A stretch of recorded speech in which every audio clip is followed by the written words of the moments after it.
السلام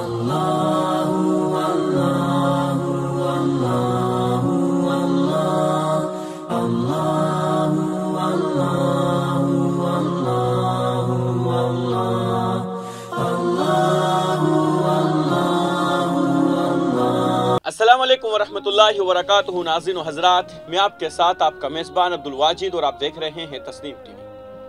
ناظرین، آج کی ہماری خاص پیشکش اسلام کیا کہتا ہے میں آپ کا استقبال کرتا ہوں۔ اسلام ایک مکمل ضابطۂ حیات ہے اور شرم اور حیا کا درس دیتا ہے۔ ہر انسان کو اپنے حقوق اسلام نے دیے ہیں۔ عورت، مرد، بچہ، بوڑھا، جوان، سب کو اس کی حیثیت کے مطابق حقوق دیے ہیں۔ دین اسلام فطری دین ہے، اس میں حیا کو بہت زیادہ اہمیت دی گئی ہے۔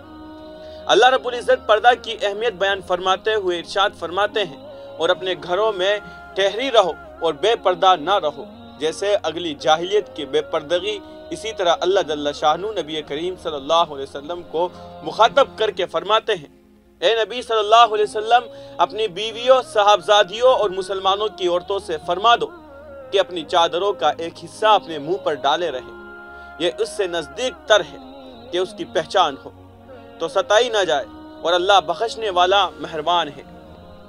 ارشاد نبوی ہے، حیا ایمان کا حصہ ہے۔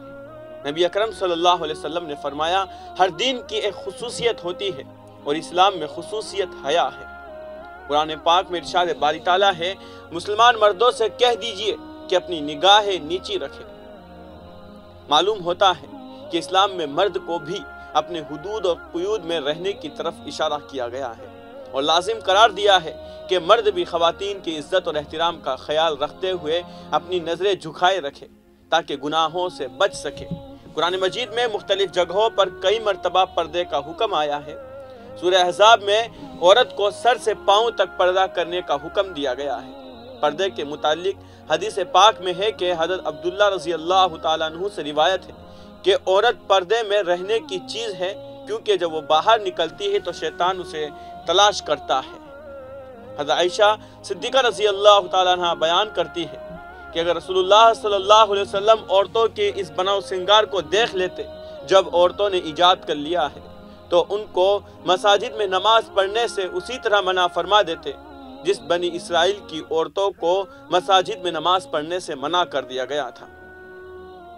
اسلام تو اتنا پاکیزہ اور صاف ستھرا مذہب ہے کہ اپنے ماننے والوں کو نظر تک نیچے رکھنے کا حکم دیتا ہے، جیسا کہ اللہ تبارک و تعالیٰ کا فرمان عالی شان ہے، مسلمان مردوں کو حکم دو کہ اپنی نگاہیں کچھ نیچی رکھے اور اپنی شرمگاہوں کی حفاظت کریں، یہ ان کے لیے بہت ستھرا ہے۔ بے شک اللہ کو ان کے کاموں کی خبر ہے، اور مسلمان عورتوں کو حکم دو اپنی نگاہیں کچھ نیچی رکھے اور اپنی پارسائی کی حفاظت کریں، اور اپنا بناؤ نہ دکھائے مگر جتنا خود ظاہر ہو، اور دوپٹے اپنے گریبانوں پر ڈالے رہیں، اور اپنا سنگھار ظاہر نہ کریں مگر اپنے شوہروں پر۔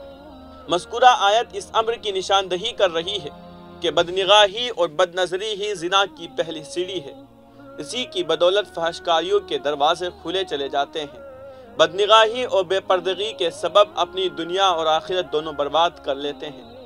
اسی بدکاری کے روک تھام کے لیے قرآن کریم نے بد نظری پر حرمت کی مہر لگا دی۔ اسی طرح پردہ کی اہمیت اور افادیت پر بے شمار احادیث موجود ہے۔ ایک مرتبہ حضرت حفصہ بنت عبد الرحمن رضی اللہ تعالی عنہا باریک دوپٹہ اور حضرت عائشہ صدیقہ رضی اللہ عنہا کی خدمت میں حاضر ہوئی تو آپ نے ان کے دوپٹے کو چاک کر دیا اور فرمایا کہ اللہ تعالیٰ نے سورہ نور میں کیا فرمایا ہے، اور اس تنبیہ کے بعد ایک اور چادر منگوا کر حضرت حفصہ رضی اللہ تعالیٰ عنہ کو عنایت فرمائی۔ اسی طرح ایک دفعہ حضرت ام سلمہ اور حضرت میمونہ رضی اللہ تعالیٰ عنہ حضور صلی اللہ علیہ وسلم کی خدمت میں حاضر تھی کہ حضرت عبدالرحمن ابن مختوم رضی اللہ تعالیٰ عنہ نابینا صحابی ہے، وہ تشریف لائے۔ حضور صلی اللہ علیہ وسلم نے پردے کا حکم دیا تو انہوں نے کہا وہ تو نابینا ہے، یعنی وہ نہ ہمیں دیکھ سکتے ہیں اور نہ پہچان سکتے ہیں۔ آپ نے فرمایا تم تو نابینا نہیں ہو۔ عبداللہ بن مسعود رضی اللہ تعالیٰ عنہ سے روایت ہے کہ رسول اللہ صلی اللہ علیہ وسلم نے فرمایا کہ عورت کا کمرے میں نماز پڑھنا گھر کے آنگن میں نماز پڑھنے سے بہتر ہے، اور اندرونی کوٹھڑی میں نماز پڑھنا کمرے میں نماز پڑھنے سے بہتر ہے، یعنی عورت جس قدر بھی پردہ کرے گی اسی قدر بہتر ہے۔ صحن میں نماز پڑھنے کے مقابلے میں کمرے میں نماز پڑھنا افضل ہے، اور کمرے میں نماز پڑھنے کے مقابلے میں کمرے کے اندر بنی ہوئی کوٹھڑی میں نماز پڑھنا زیادہ افضل ہے۔ حیا عورت کا زیور ہے، اس کا مکمل اہتمام عورت کی خوبصورتی میں اضافہ کرتا ہے۔ پردہ عورت کو شیطان اور شیطان کے چیلوں سے بچانے اور تحفظ کا مکمل حصار فراہم کرتا ہے۔ اسلامی معاشرے میں عورت پردے میں رہ کر تعلیم بھی حاصل کر رہی ہے، کاروبار بھی کر رہی ہے اور قوم کی خدمت اچھے طریقے سے انجام دے رہی ہے۔ مسلم خواتین پائلٹ، ڈاکٹرز، انجینئرز اور زندگی کے تمام شعبہ جات میں محفوظ طریقے سے اپنا کردار نبھا رہی ہے۔ یہی اسلامی معاشرے کا حسن ہے۔ عورت کا پردے سے باہر ہونا مرد اور زن دونوں کو گناہ کی طرف مائل کرنا ہے، جس سے نہ صرف رشتوں کا تقدس پامال ہوتا ہے بلکہ معاشرتی بدحالی کا بھی موجب بنتا ہے۔ عورت کے پردے کو اس قدر لازمی قرار دیا گیا ہے کہ اس کے لیے عبادت بھی پردے کے بغیر اور بے پردہ جگہ پر کرنا منع فرمایا گیا ہے۔ ہمارے معاشرے میں مغربی رسم و رواج کو اپنانا فیشن بن چکا ہے۔ ہماری شادیوں میں سنتوں کی دھجیاں اڑائی جاتی ہے اور رسم و رواج کو فروغ دیتے ہیں۔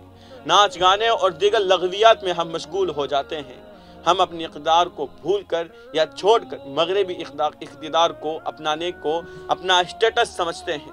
اغیار کے رسم و رواج کو اپنا کر ہم دین اسلام سے منحرف ہو رہے ہیں۔ اس کے بھیانک نتائج ہمارے سامنے ہیں۔ بچوں کے ساتھ زیادتی اور ان کی بڑھتی ہوئی تعداد ان کا منہ بولتا ثبوت ہے۔ مذکورہ احادیث کریمہ سے پردہ کی اہمیت اور افادیت روز روشن کی طرح آیا ہے کہ پردہ خواتین کے لیے کس حد تک ضروری ہے، بلکہ ایک مثالی معاشرے کی تشکیل کے لیے پردے کا ماحول از حد ضروری ہے۔ یہ پردہ اور حیائی انسان کو معزز بناتا ہے، ان کا فقط ان عزت اور عظمت کا جنازہ نکال دیتا ہے۔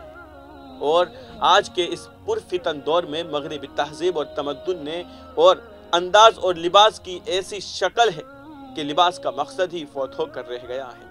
بہت سی خواتین لباس پہن کر بھی ننگی معلوم ہوتی ہے۔ آج جس قدر برائیوں، معاشرتی خرابیوں اور بدکاریوں کے سیاہ بادل معاشرہ انسانی اور تمدنی زندگی چھائی ہوئی ہے، یہ سب بے پردگی اور فیشن زدہ عریانی کے دین ہے۔ مسلمانوں کی پستی اور تنزلی کے اسباب میں سے ایک سبب مسلم خواتین کا فحاشی اور عریانی کو رواج دینا ہے۔ ان سے روگردانی ہی کو تو گناہ کہا گیا ہے۔ کون مسلمان ہوگا جو یہ نہیں مانتا کہ اسلام میں پردے کی اہمیت واضح کی گئی ہے؟ بحیثیت مسلمان ہم سب یہ تسلیم تو کرتے ہیں، لیکن اس پر عمل کو ضروری نہیں سمجھا جاتا۔ آج سے کچھ عرصے پہلے تو پردے کا یہ عالم تھا کہ خواتین تو کیا مرد بھی سر پر پگڑی یا ٹوپی لازمی پہنتے تھے، اور ایسا نہ کرنا گناہ اور بے ادبی سمجھا جاتا تھا۔ اب کیا ہوا ہے کہ مرد اور عورت دونوں سر ڈھانپے اور پردہ کرنے کو ضروری نہیں سمجھتے، بلکہ ایسا کرنے والوں کو غیر مذہب سمجھا جاتا ہے۔ معاشرے کی بہتری اور اسلام کی سربلندی کے لیے ہم سب کو اپنی جگہ پر اپنا کردار ادا کرنے کی اشد ضرورت ہے۔ والدین بچوں کے لباس اور گفتگو پر خصوصی توجہ دیں۔ اللہ سے دعا ہے کہ اللہ تعالی ہمیں صحیح معنوں میں اسلام کے مطابق زندگی گزارنے، اسلامی اقدار کو اپناتے ہوئے اپنا کردار ادا کرنے کی توفیق عطا فرمائے، آمین۔ اللہ تعالی ہمارا حامی و ناصر ہو۔ تو آج کے اس رپورٹ میں بس اتنا ہی، مجھے دیجیے اجازت، اور آپ دیکھتے رہیے تسنیم ٹی وی، آپ کے میزبان عبدالواجد کے ساتھ۔ اللہ حافظ۔ اللہ